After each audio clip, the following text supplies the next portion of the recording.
Alright, ladies and gentlemen, this is the third video of tonight. But yeah, as I was saying, I believe we live in that culture where the youth are beating down the door, begging for society to give them somebody to look up to, begging society to give them somebody to chat with, look up to, teach them something, be a parent or be a big brother, big sister, etc. I feel like that. I feel like it's part of my soul calling. I feel like, honestly, it's there, you know, and I just know that it just makes it harder on me once again when I read all these, I want to say, yeah, very damning reports about child molestation here and there, wherever it is. It's just damning, you know, especially the incest part. Like, what? But I think you go to certain other states, that crap's the norm. I can't get over the fact that I read a script. Not a scripture. And yes, I was on CNN when I saw this. Took a picture of it too. But I can never forget, ladies and gentlemen, when I never forget last year when I was watching CNN, and there was a report that said that majority of our country here in the United States of America, majority of our country is religious / majority of our country is Christian and or just religious, excuse me, but predominantly Christian. I really want somebody to tell me how that's even true in 2019, but not just 2019. How it was true in 2018. How it was true in 2017. How it's been true for like the last decade. Somebody tell me how that's true. And the reason why I say someone tell me how is that true, because, ladies and gentlemen, if you didn't know about me, once again, I have high hopes every single day of my life. I've been having them for years. That people everywhere are doing better. They're believing in better, believing in more, and they're truly getting saved. More and more people getting saved. So I've had those high hopes / you could even say epiphanies, that people were getting saved, they were doing better, believing in better, striving for more, following the ways of the Father. I've had those high hopes and / epiphanies often for the last few years, if not my entire life. But it disturbs me to have those high hopes, and then when I look up the news, wow, nobody's living up to this.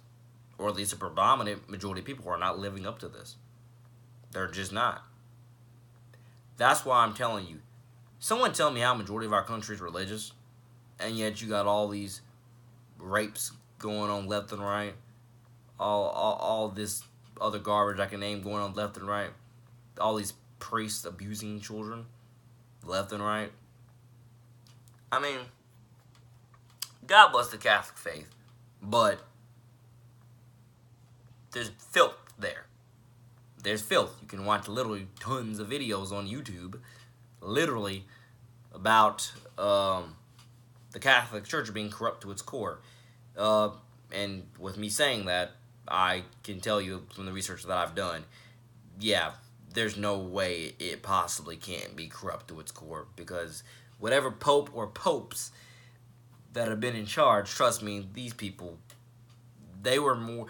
The top problem is they were more concerned about the stuff getting out and them losing their I guess you could say their community trust than they were serving up true justice, so the stuff wouldn't happen again.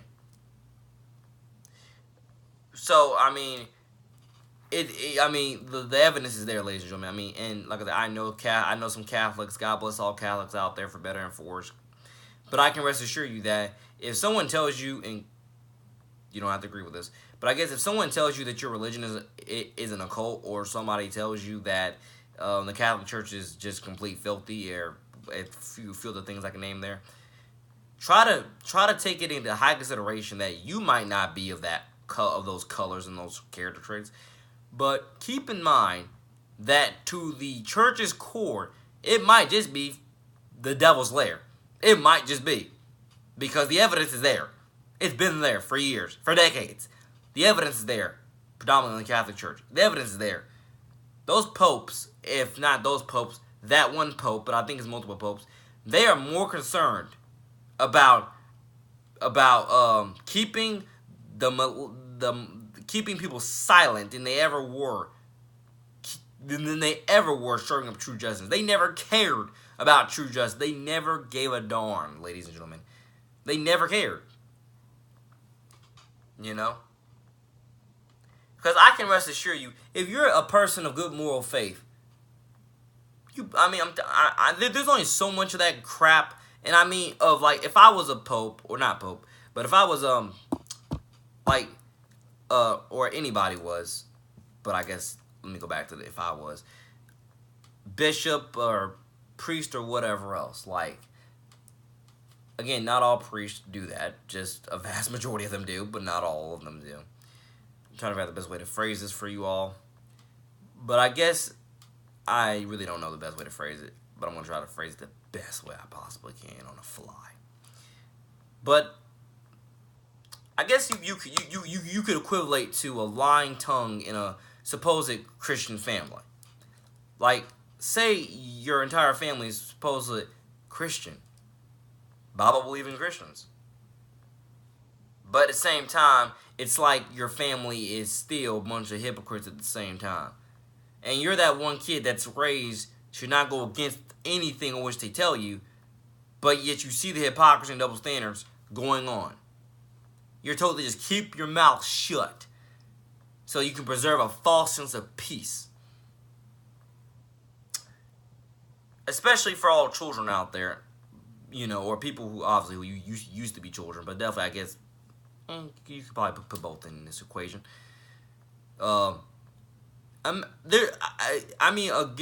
Certain children, a good majority, they're always just trying to do what their parents tell them to. Even to this day, at 20 years old, I'm just trying to do what my parents tell me to do. You know, for the most part of my life.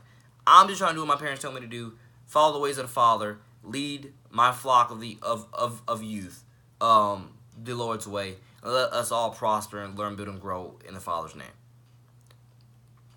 But my point with what I'm trying to say here, ladies and gentlemen, it's like the fact being, imagine yourself.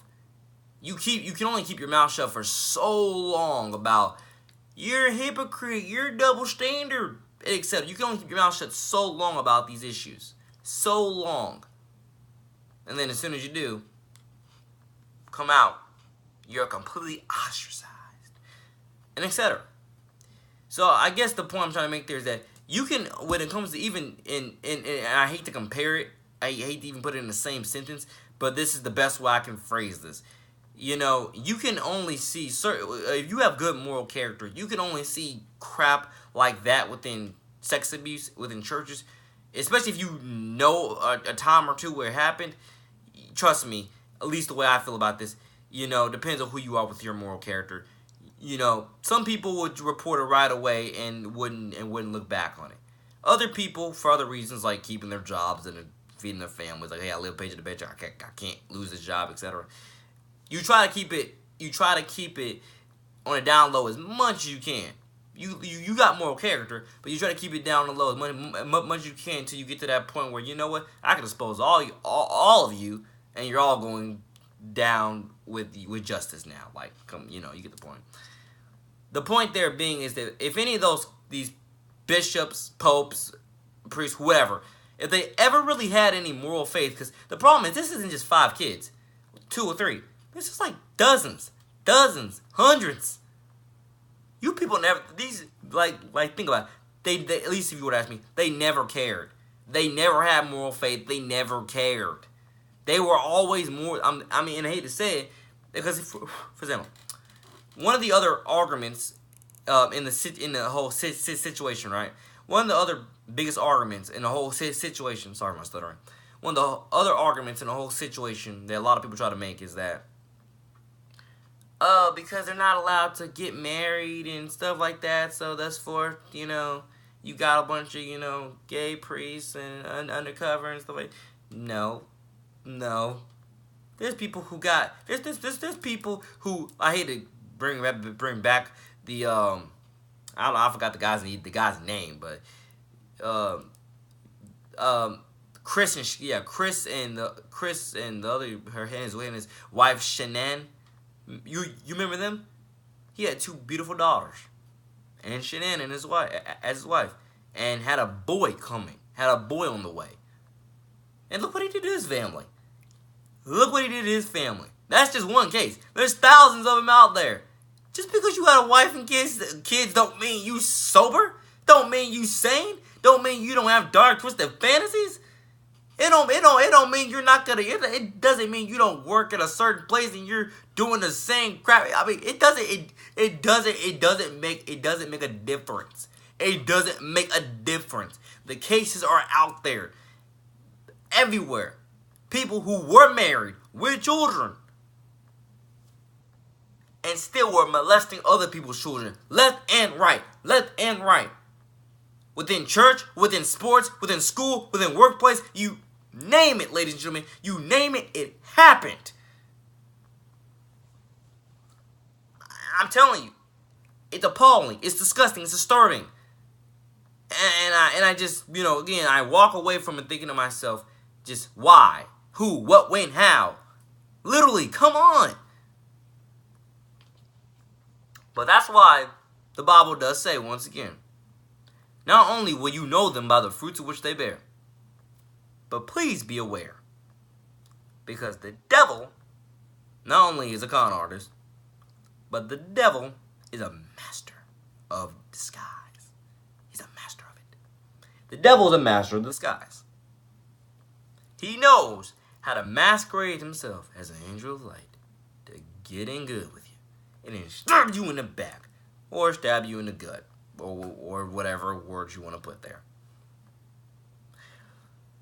Okay, 12 minutes into this. I believe the other passage I wanted to read to y'all, other than but thou, actually no, it was cast thy burden upon the Lord, and he shall. It was cast thy burden upon the Lord, and he shall sustain thee. He shall never suffer the righteous to be moved. Other than that verse, there's another verse in here that I was just reading a few minutes ago, but I need to find it again. I know it's in here.